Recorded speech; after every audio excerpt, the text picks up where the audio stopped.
hello, and a very warm welcome to our channel. This afternoon, we update with you some breaking news. Another Meghan Markle PR rubbish. Last night, Daily Mail reported makeup guru Bobbi Brown has shed some light on the very subtle and casual way that Meghan Markle discussed her relationship with Prince Harry at the start of their romance, revealing the Duchess referred to him as a fellow she was dating from the UK. It added, the 63-year-old beauty guru took to Instagram on Tuesday to share a post in honor of Meghan's 39th birthday, and in the process, she shared a sweet anecdote about the first time she heard the then-actress talking about her relationship with Prince Harry. However, she received many backlashes by the public, with a fan angrily saying, "Oh please, how many more bodies will they dig up for PR on this nobody? Why don't they go back and interview her childhood friends, especially Nanaki Pretty, who she was as thick as thieves with, and dropped her so fast after she met Call Me Harry." They were together on a trip to England with a picture of the narcissist sitting on a fence in front of Buckingham Palace, but she says she knew nothing about Call Me Harry. I dare her PR to talk to all the old crowd and see what they say. Another fan added, seriously? Bobbi Brown, who's met her twice and spent a few minutes with her? That's the only birthday tribute they can find and the best they can do for PR? Meghan was a regular at Soho House both in Toronto and London. By 2016, she had been stalking Harry for some time before she actually met him at Soho House in Toronto in May 2016, when Harry was there to promote the 2017 Invictus Games. And the next also surprise, they met twice, spoke for a few minutes. Maybe she's old Meg's longest-lasting friend. I am sure, in short bursts, Meghan, like everyone else, can play cool, sweet, and fun, especially with someone she is trying to impress. It is the big picture of her true personality that shines through, lying to get a part cutting out someone else from work that deserved it, cheating on her common-law husband with has-been, abusing her elderly father, lipping off the Queen, bad-mouthing Catherine, causing issues everywhere she goes. Bobbi goes on to admit that she had no idea the man in question was Prince Harry, revealing that she didn't ask who Meghan was referring to. However, not long after the shoot took place, Bobbi got the chance to meet Meghan and Harry as a couple when she attended the launch party for Soho House's new location in Amsterdam, a 3-day event which the Duke and Duchess of Sussex attended together.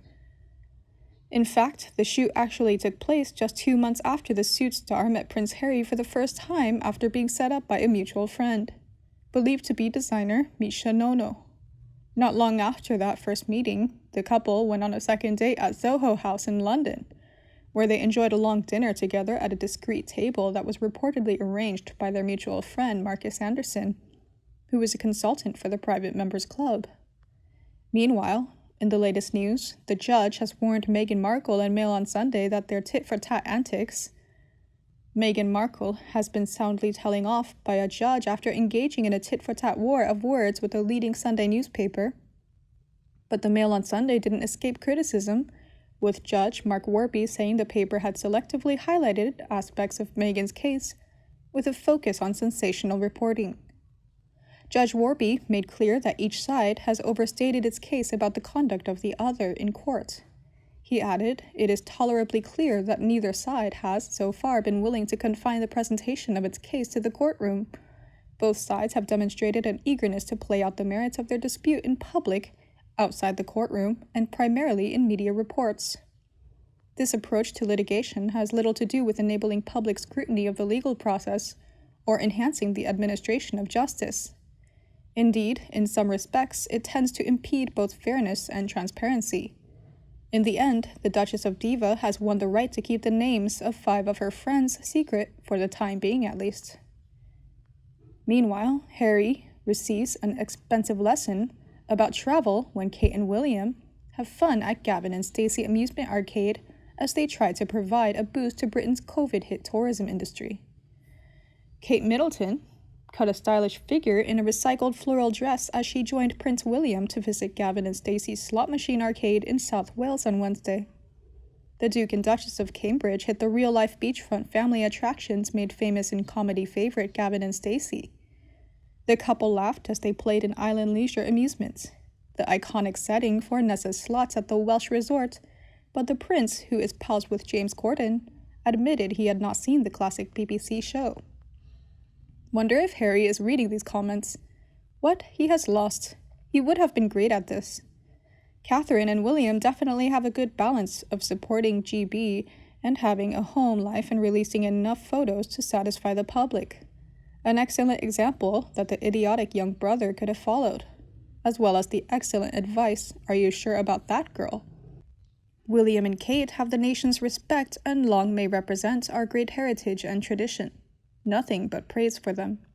Kate looked typically elegant in the £1,635 designer dress by Amelia Wickstead, which she complemented with a pair of chic tan wedges and a pair of Alia hoops from Spells of Love, a small independent jewelry designer based in Wales. The mother of three first donned the pastel blue belted dress, which featured a pink floral pattern, when she opened her Back to Nature garden at RHS Wisley in Surrey in September 2019. Kate looks nice as always. She knows a simple dress and good hair is enough to look elegant. More importantly, she is always well prepared and focused on people and the occasion, doing all her engagements as Duchess without mistake. I feel so sorry for this woman. She's trying her hardest, Budo. You can see she's drained. I do with Meghan Markle would just fuck off and go quietly instead of the constant sniping and leaking of feelings. Just let Kate get on with the job she signed up for with the man she loves. No one cares about Meghan, really. Nobody cares about how she feels. Prince William confessed to never having seen the show while speaking to Marco Zaraski, whose family has owned Marco's Cafe since 1958, which also features on the BBC hit comedy. The couple fooled around inside iconic island leisure amusements where Nessa, played by Ruth Jones, works in the show. William and Kate look happy. Like Harry, William hates the press, but they are used to it and the press respects their time. Unlike Harry, who is wound up because his wife tips off the press and then acts as a victim, which I find bizarre really, just to get her husband to protect her. No wonder he is angry all the time. She has him well fooled. Look at how she treated poor Trevor. Meghan, which is cold as ice, that one. Hope William and Kate had fun. Wonder if William won a rubber duck for Louis. They praised owners Hilary and Andrew Phillips, who reopened the attractions for the first time since lockdown today, and whose grandchildren Aaron Phillips, Holly Case, and Jamie Case showed the royals how to play the games in the arcade, surrounded by Gavin and Stacey memorabilia. The fun park sells souvenirs such as trinkets and tea towels, adorned with Telly favorite Nessa's iconic catchphrases, "What's occurring, tidy, and lush." I bet William and Catherine are a fun couple to be around in private. They clearly love each other and it truly shines through. They do a really good job on all of their visits. It can't be easy. The press is ruthless and waiting for them to make a mistake. Everyone comments on Kate's wonderful style, but I'd like to take a minute to point out William's great style. He always looks so good. Wonderful jacket, slacks, great shoes, all on such a handsome guy. I really like these two. You Brits hit the lottery with William as your future king. Just a minute. For those saying horrible things about William and Kate before Harry married her, there were none of these vicious personal attacks. Yes, there were people like me who didn't like the royals, but that was it. It is said that people feel the need to attack them for doing their job. Whether you like it or not, and many of you did not have a problem with them being future king or queen before Meghan came along, move on. In no shape or form will Harry ever be king. That book has done untold damage to him, and he fed it. They were the sources and talked as it has Meghan all over it. Move on and deal with it. William and Kate are doing a great job. I think it's about Britain, not about William and Kate, but about them doing their bit for the country. They are trying. For that, we should be grateful. If you don't want a monarchy, then vote for a republic. But I can never live with Meghan Markle as queen or Harry as king, and I don't think most of the British people, certainly not the majority, would. And you? What do you think about this news? Let me know in the comment section below and we can discuss together. Please like and share my video if you see my video is useful for anyone. And remember to subscribe to the Sussex Daily News version 2 to get more news from the royal family by our team. Now, have a nice day and see you in the next videos. Meghan and Harry are having a lot of trouble on the bond between the two. When the economic pressure is suppressed on their narcissistic people, they wish that there was a lot of income during the corona epidemic. On the other hand, the appearance determines that they are a person who likes to be glossy, they like to stand out and play ahead of others. Meghan has repeatedly criticized Harry's hair for being bald. He doesn't want it. Meghan is still whining, complaining without reason. Is extravagant.